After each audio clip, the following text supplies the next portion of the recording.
Uh, Hello all, here's our annual tasting for the winter of 2020, our holidays package. Those wines are offered at Argonaut, and Estate Brands distributing company is the one bringing them to Argonaut. We have 6 wines to taste today. The first one will be Champagne Blanc de Noir, Michel Dervin, Aliment Léonier Gewürztraminer, 2017. Domaine Mas Côte Chalonnaise Pinot Noir. We have Petite Syrah Fleur here. From a very underrated appellation, AVA, American Viticulture Area, next to Napa. Loscano Cabernet Sauvignon from Argentina, Mendoza, Uco Valley. And a wonderful wine to finish the tasting will be our Savero Madeira. So the first wine that we're tasting today is Michel Dervin, and Michel Dervin is a very, very small producer, started in 1983, and it has about 5 hectares, about 11 acres of mostly Pinot Meunier, who's the distant cousin, or actually a very close cousin, a mutation of Pinot Noir, and has about 80% of that Pinot Meunier and about 20% Pinot Noir. And that's why it's called a Blanc de Noir, meaning a white wine made from black grape. The vineyards itself are in Cuchery, which is in the Vallée de la Marne, next to the Marne River. So the wine changes a little bit from the recommendation that is in that region. In that region, you have to have a minimum of 15 months sur lees, meaning aging the wine with the yeast. And Michel does that for 3 years. So it gives you a more refined, a fine bubble, a more complexity, more autolysis, and a better wine, to put it simply. So this is on limestone, so it keeps that acidity into the wine and a little bit of chalkiness as well. No malolactic fermentation, so the wine is definitely on the high acidity side, and it keeps its freshness as well. It's a wine that you could do all day long, all night long, with anything. The beauty about Pinot, and we'll touch base with that with the Domaine Mas, Pinot, Pinot Noir, Pinot Meunier, Pinot Liévaux, Pinot Gris, Pinot Blanc, all the Pinots family, which are all a mutation of the Pinot Noir itself, match perfectly with food. There is a great balance of acidity and tannin and structure on the reds, and on the sparkling wine, the acidity and the fruit balance itself out and makes a great aperitif or an entire dinner experience. Tasting this wine, so we have a pale straw color with a fine bubble, a light biscuit, flowery, a little bit of apricot. The finish is very long, the acidity lingers, the bubble is fine. This wine could be served with almost anything from foie gras to a chocolate cake and everything in between. It does have the structure of the Pinot, and that's what I like about this wine, that could withstand being matched with red meat or a seafood dish. It's a beautiful, beautiful wine. The next one is a family that's been growing grapes for 11 generations. the Aliments Launiers in Alsace. Uh, this grape, Gewürztraminer, is actually a mutation of Savagnin Rosé, and they've been growing grapes since the 1600 in that family, but they've started the winery itself when Mariette and René got married, and so since 1965 they've produced wine, not just grow grapes. Gewürztraminer is one of the better grapes, one of the major grapes actually of Alsace, and I highly recommend this wine with anything that is Asian cuisine, for example, or southern border Tex-Mex. It's a wine that really goes well with food that are not typically paired with wine. I'm thinking also India, anything that, or Sichuan, or even Amashinokama, the cheek of the yellowtail with the Japanese glazed and poppy seeds that they do in sashimi. So many opportunities to match this wine with the more unusual food. As well, it'll do well with baked ham or the turkey or any of the festivities dishes. So the wine has a pale gold and really a lot of exotic fruit on the nose. That mango, lychee, passion fruit, star fruit, and a little bit of floral jasmine almost.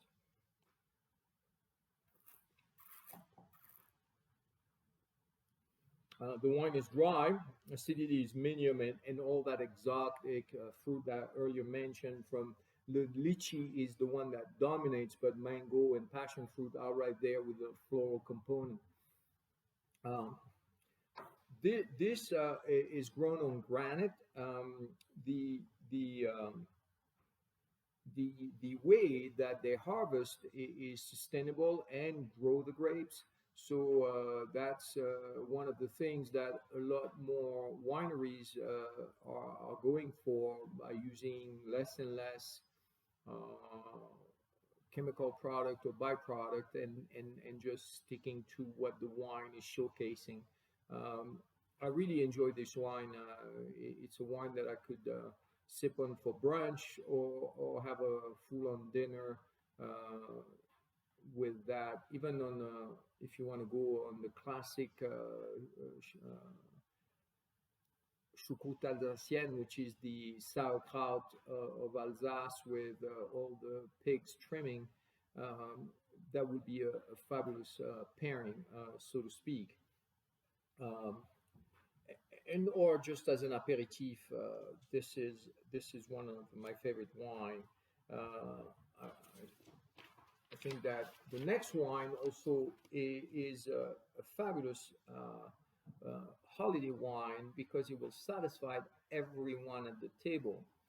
Pinot Noir, indigenous from Burgundy, and this wine is on the southern end of Burgundy, just between the Côte de Beaune and Mâconnais. You have the Côte Chalonnaise, a smaller district with a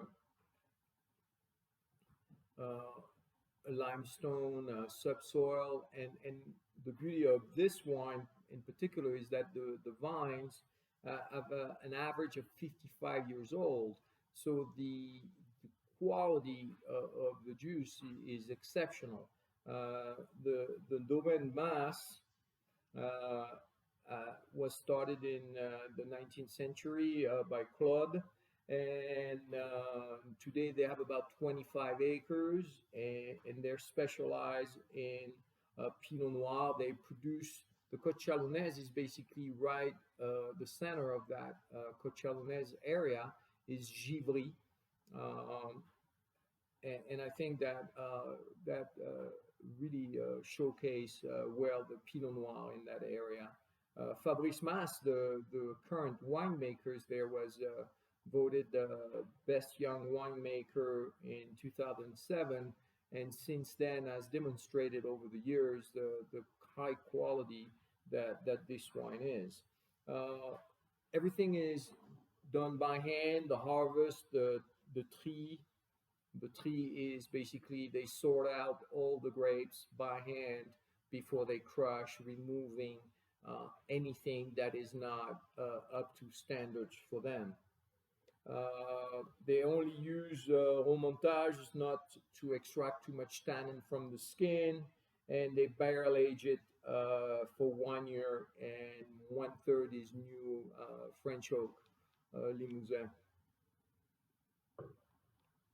So on the it's a pale ruby with a little bit of purple on the outside. On the nose, I get the cherry, cranberry, red plum, earthy, a little vanillin, and some earthy tone.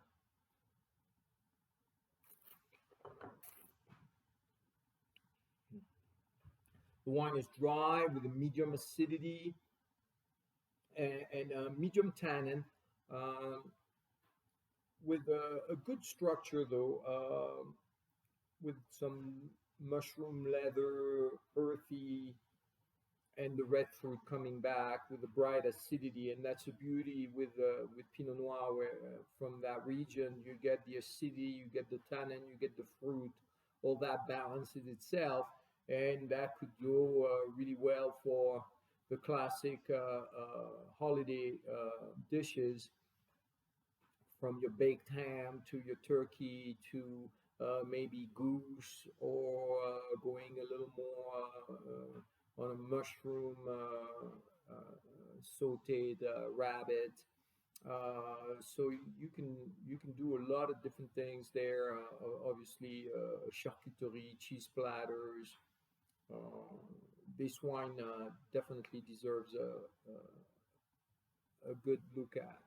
The next one is kind of, as we say in French, mon coup de cœur, meaning I love this wine for one reason, is that Petit Syrah is a grape which is actually the real name, the original name, so to speak, is du Rif, and it's a cross between Syrah and Pelours Saint Noir, made by a French grape grower. And find a new name and a new life in California, where Petit Syrah has been grown for many years, and it's been very successful. Um, the key there is the appellation, the AVA, American Viticultural Area.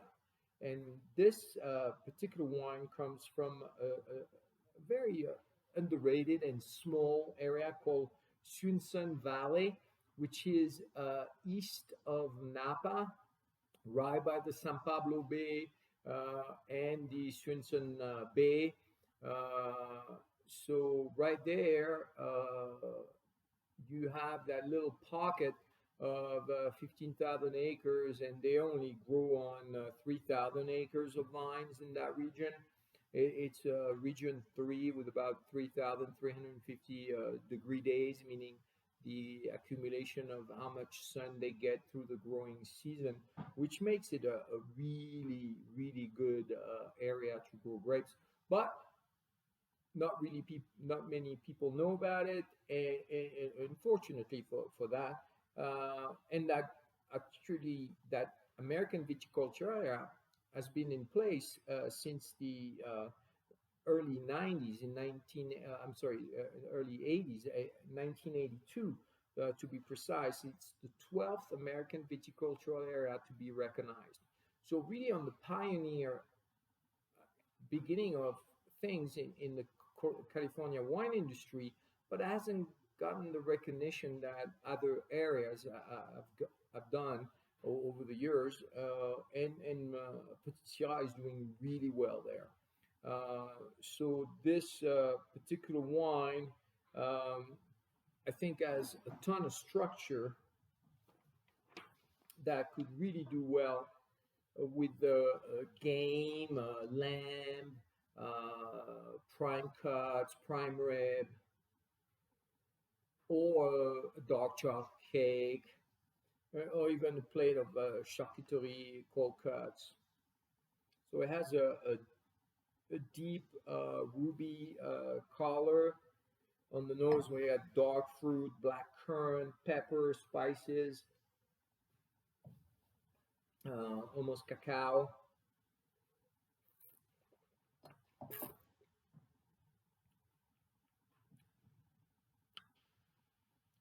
And the wine is dry, no doubt about that. And acidity is medium.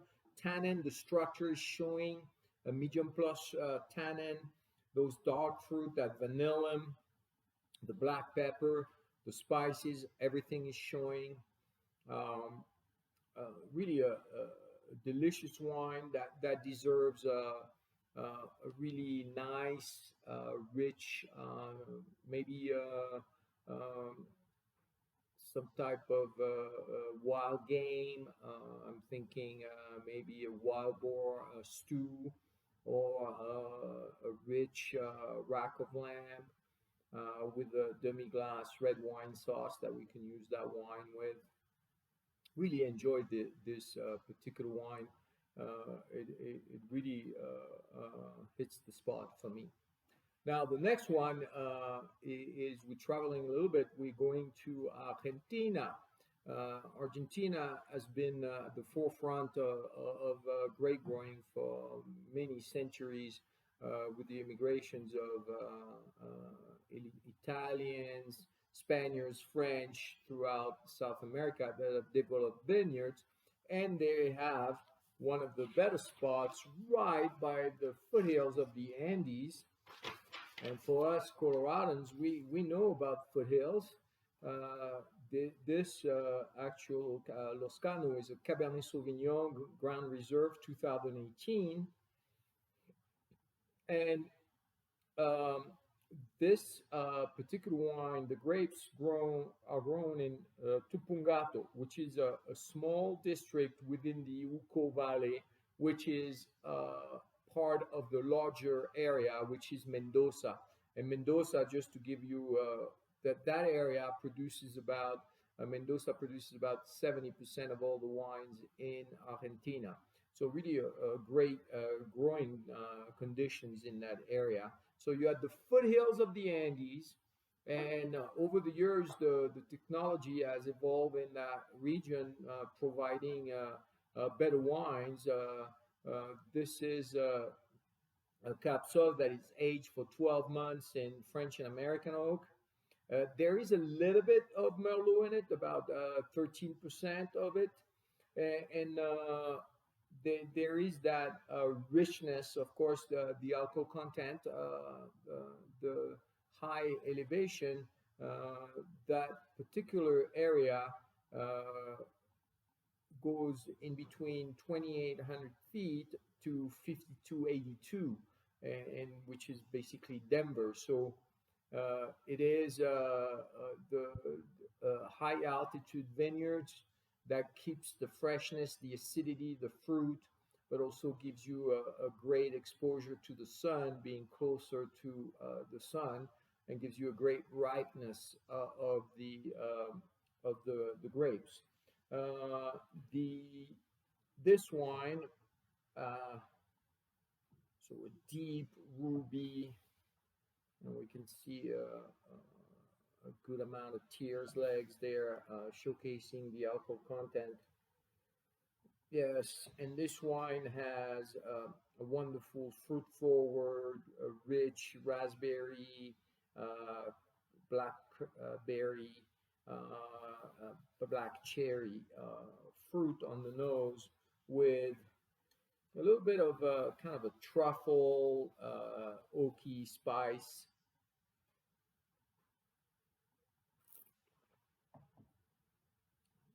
The wine is dry, wonderful finish, great texture, with medium acidity, medium plus tannin, and all the mushroomy, dark fruit, earthy component. A wonderful addition to the table for that, going from the classic dishes: duck, goose, game, lamb, prime cut, beef, and cheese platter, chocolate cake, uh, a lot of opportunities to enjoy a rich dinner with this wine. I will highly recommend this Loscano Cabernet Sauvignon. Over the years, I've tasted many of their vintages, and it is one of my favorite. Now, our last wine is quite unique.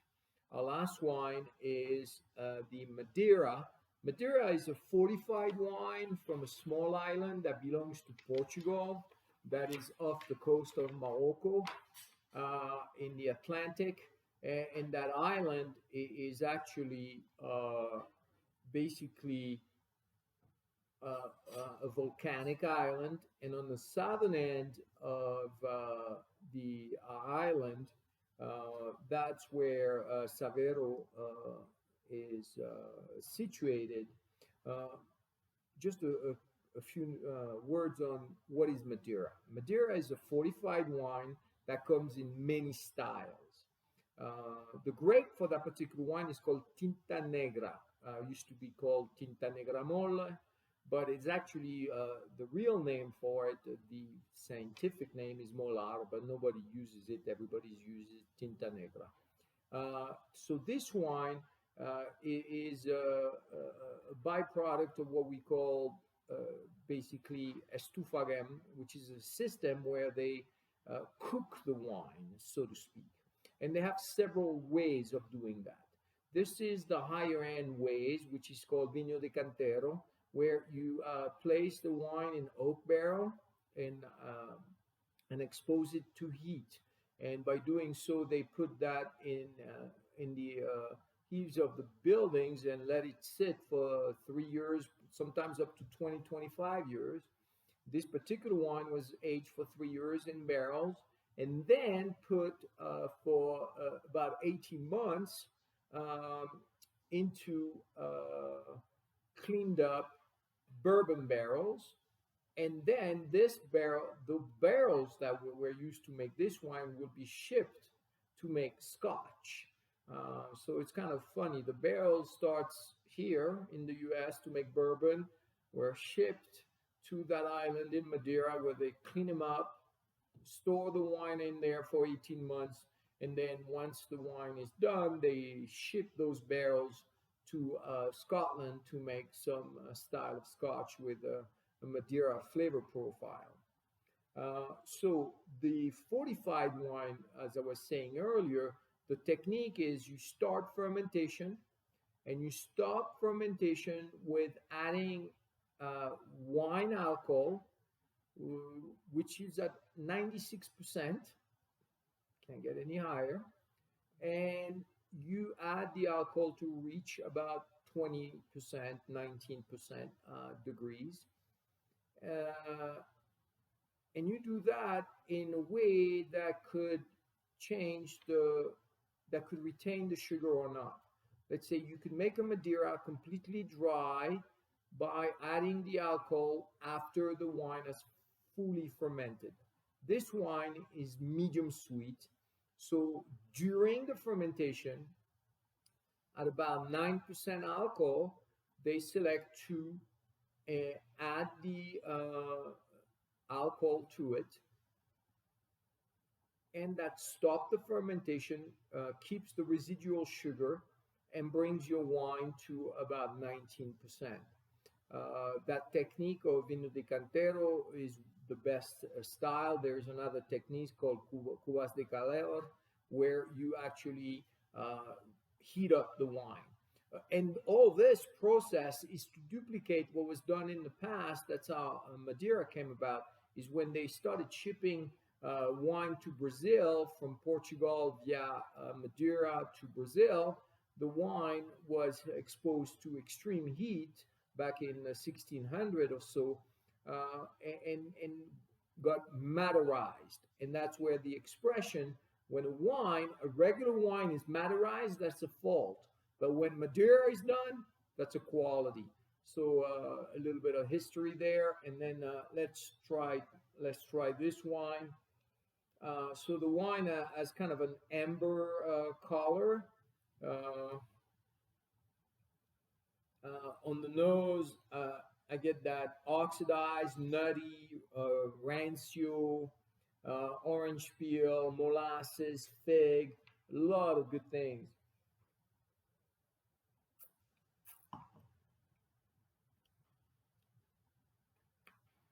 So the wine is a medium sweet um, with a very nutty um, and spicy bourbon like a little bit there, and that caramel and that fig and molasses lingers for a very long time.